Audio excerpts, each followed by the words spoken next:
Hey everybody, Blue Ridge Rider. Welcome back to the channel.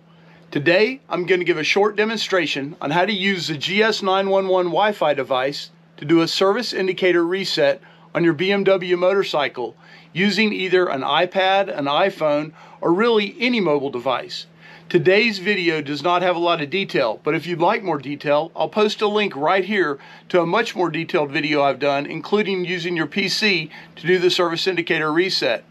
I hope you find this video helpful, and if you've not already, please like and subscribe.